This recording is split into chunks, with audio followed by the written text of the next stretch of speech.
এই বৈষম্যবিরোধী ছাত্র আন্দোলনে এত পাওয়ারটা কোথায়? পাওয়ার কিন্তু কিছু না, পাওয়ার হলো তারা প্রশাসনের সাপোর্টটা পাচ্ছে।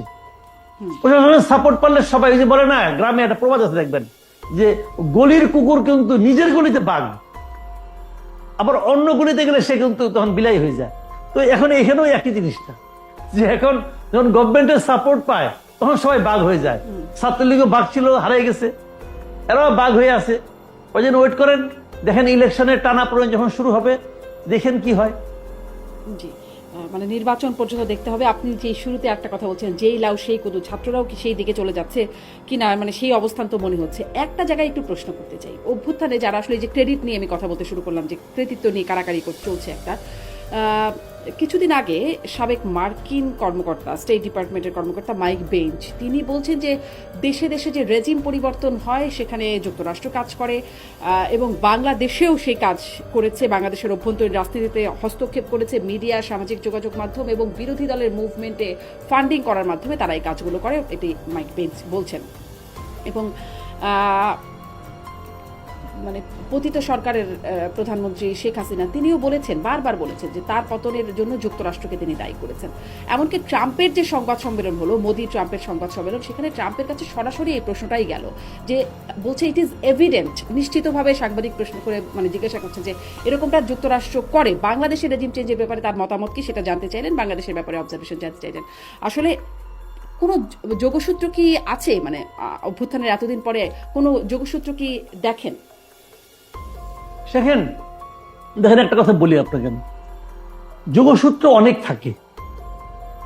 থাকে, কিন্তু মূল কারণটা কি? মূল কারণটা হলো দেশ জুড়ে সাধারণ মানুষের ক্ষোভ, হলো মূল কারণ। মূল কারণটা হলো শেখ হাসিনার দুঃশাসন।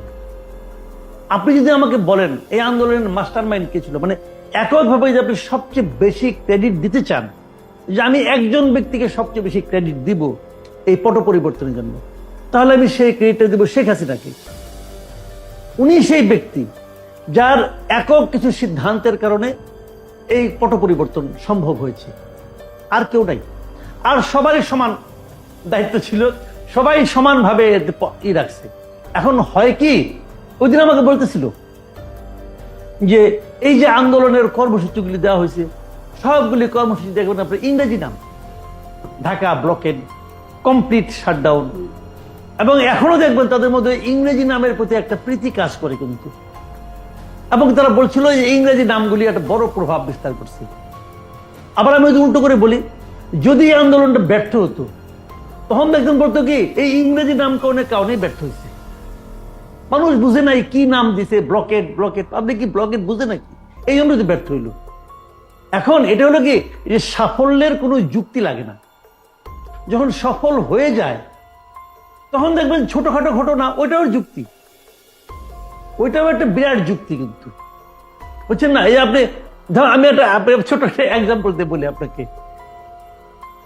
দেখেন শ্রীকৃষ্ণ উনি ননি চুরি করেছিল, এখন ওইটাও কিন্তু একটা বিরাট ঘটনা, উনি ননি চুরি করেছে।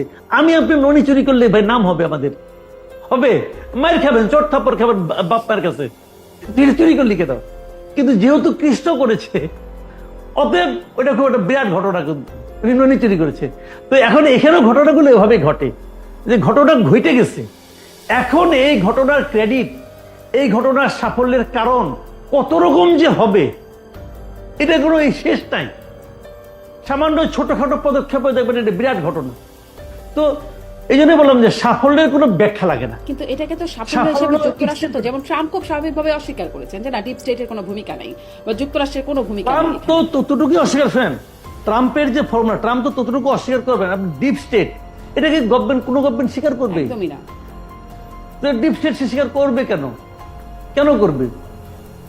বুঝছেন না? এইগুলোই তো হয় ভাই আমাদের সোসাইটিতে। অনেক সময় দেখবেন আপনি যে 3.5 বছর ধরে প্রেম করেছে, তারপর বিয়ে করছে, পরে বলে কি যে আমি তো চিনতাম না, বাবা মা পছন্দ করে বিয়ে করেছে, বলে কিন্তু রে ভাই।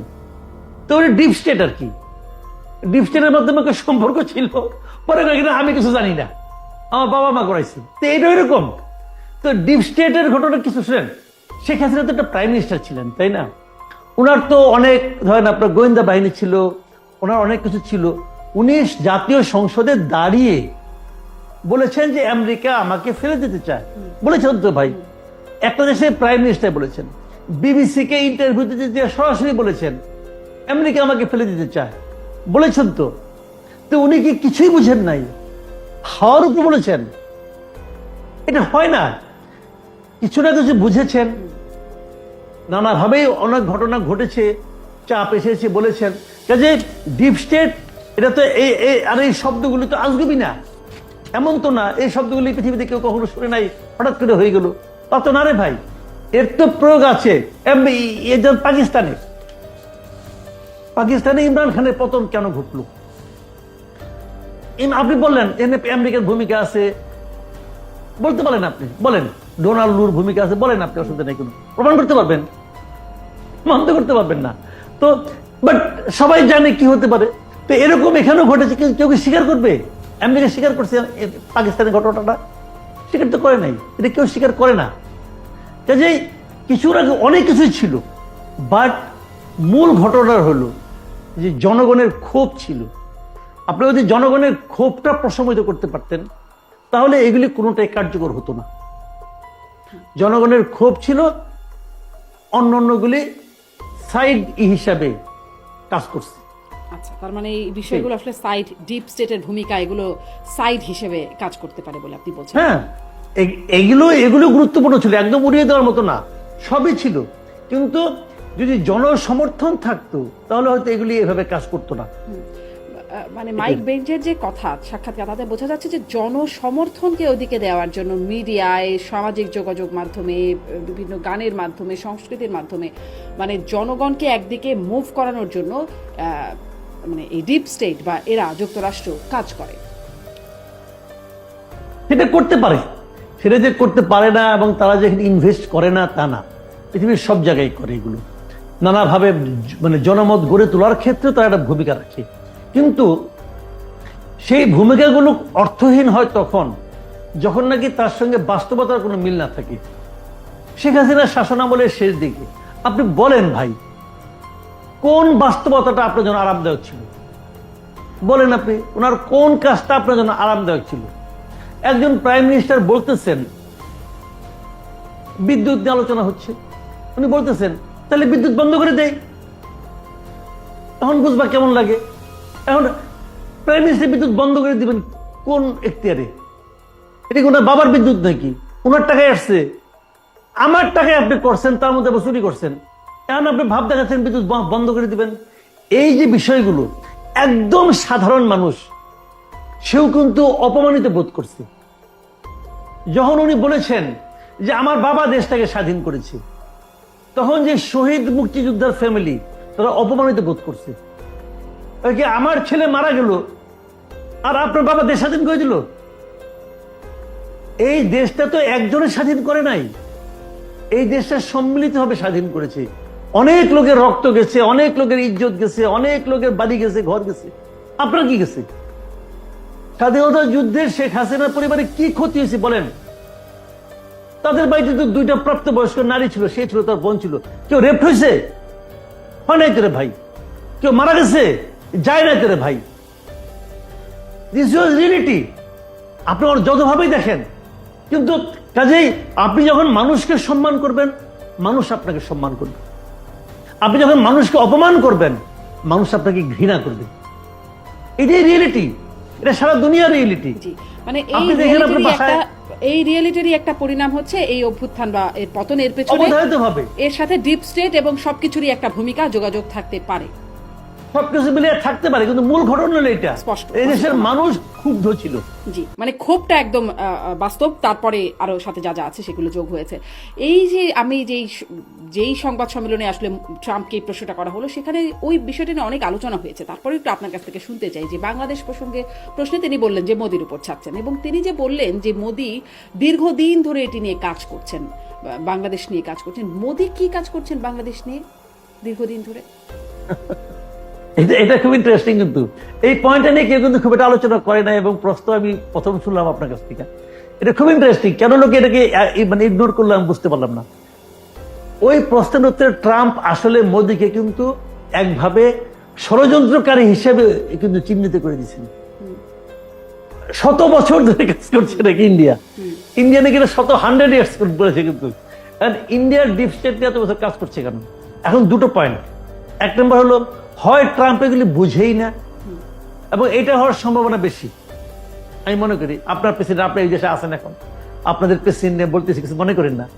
এই ভদ্রলোকের নলেজ লেভেল নিয়ে না আমার অনেক মাঝে মাঝে হাসতে ইচ্ছা করে, যে ওনার জ্ঞান গম্যি একটু কমই আছে। উনি খুবই উনি বলে না যে সে একজন যে কোনো মানুষ, সে আসলে একজন যে কোনো মানুষ।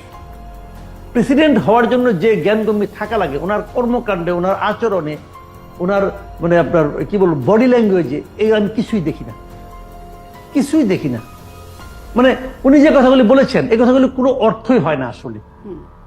এবং আমার ধারণা কেন যেন উনি বাংলাদেশ সম্পর্কে খুব বেশি কিছু জানেন কিনা, এটা নিয়েও আমার সন্দেহ আছে। উনি হয়তো বলতেও পারবেন না বাংলাদেশটা কোথায় আছে। আমার ধারণা ওনার সম্পর্কে আমি যতটুকু বুঝি, উনি আসলে আমেরিকা ছাড়া পৃথিবীর আর কোনো দেশ নিয়ে ভাবেন না। এটা তো উনি ওনার ওনার তো ইলেকশনের সময় ওনার তো একটা স্লোগানও ছিল, আমেরিকা ফার্স্ট, আমেরিকা ছাড়া আর কিছু দরকার নাই। যে কারণে উনি WHO থেকে নিজেকে বের করে নেন, যে কারণে উনি আপনার বিশ্ব জলবায়ু থেকে নিজেকে বের করে নেন, যে কারণে উনি USAID-কে বন্ধ করে দেন, সবই করেন। কারণ এইগুলো হলো উনি, এটাই হলো ট্রাম্প। কিন্তু যাই আমি তাকে বলি না কেন, সে যে আমেরিকার যুক্তরাষ্ট্রের সে যে প্রেসিডেন্ট, আমি অপছন্দ করতে পারি, আমি তো ইগনোর করতে পারবো না।